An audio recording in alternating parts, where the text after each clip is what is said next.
should therefore, like Parliament, to remember these basic things.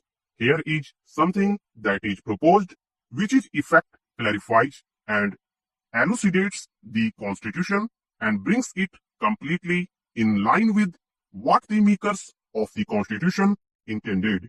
Unfortunately, they did not do so in clear enough language, and therefore the courts have interpreted it differently.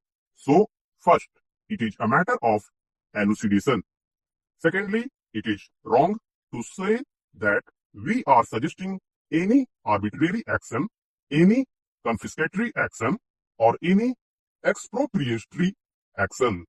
In fact, the Constitution has said that there should be compensation by law, but it is true that the quantum of compensation will be determined by the legislature.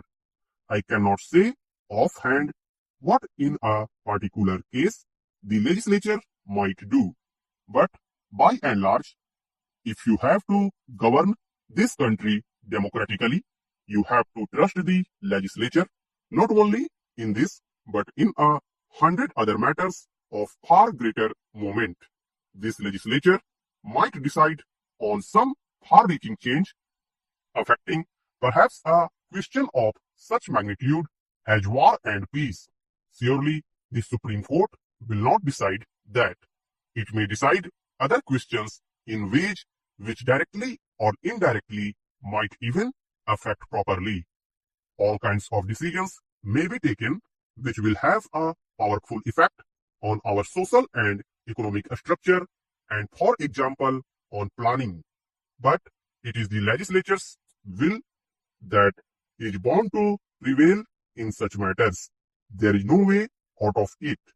It seems to me a basically wrong approach to single out this question of compensation and to take it out of the purview of the legislature in the sense of somebody else revising the legislature's decision.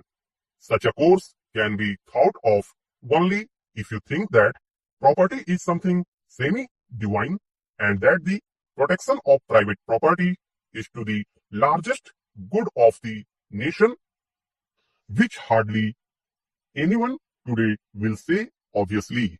I do not know how I can deal with these fears and apprehensions. There is no remedy for fear except the absence of fear. Today, in the larger world context, nations are afraid, and because they are afraid, they often say and do the wrong things. Things thus get worse. I do not know what we shall do about it in the international sphere. Some people in this country and some outside have all manner of apprehension on this vital issue. In this transitional age, to think in a static way and to imagine the property has exactly the same place in human life as it used to have means that we have stopped thinking. These apprehensions and fears therefore appear to me completely unjustified. Far greater developments and disasters might suddenly confront the world, and in this context, for somebody to be afraid of some meal or plant or factory being acquired seems to me out of proportion. So far as this government is concerned, my mind is perfectly clear on this subject.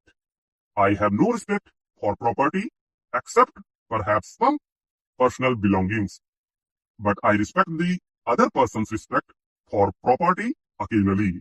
The House will forgive me if I speak in a personal sense. I have no property sense. It seems a burden to me to carry property. It is a nuisance. In life's journey, one should be lightly laden. One cannot be tied down to a patch of land or a building.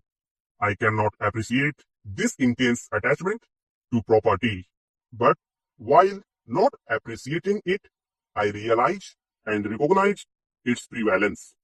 At the same time, I think the proposition that some honorable members on the opposite side advanced about acquisition or confiscation without compensation seems to me basically wrong.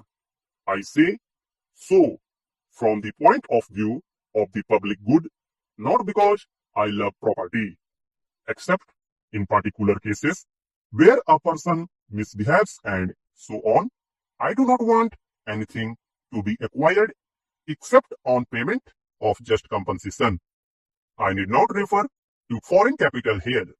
I am surprised to hear the proposal being put forward repeatedly that we must confiscate or expropriate foreign capital. I cannot imagine anything more thoughtless and unrealistic. It has no relation to reality. No country where it is socialist or communist or of any other type can do it except in the thunder of war or revolution, when things happen not because of law or policy but because of historical forces.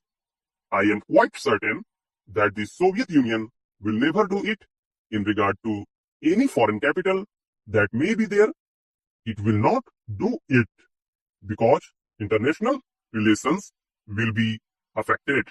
No country wants to spoil its international relations or its credit in the world by doing this kind of thing in order to save a few crores or a few millions of financial terms.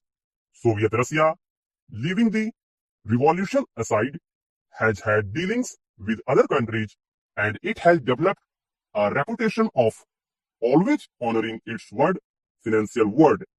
Other European countries have not done so sometimes, but the Soviet Union has done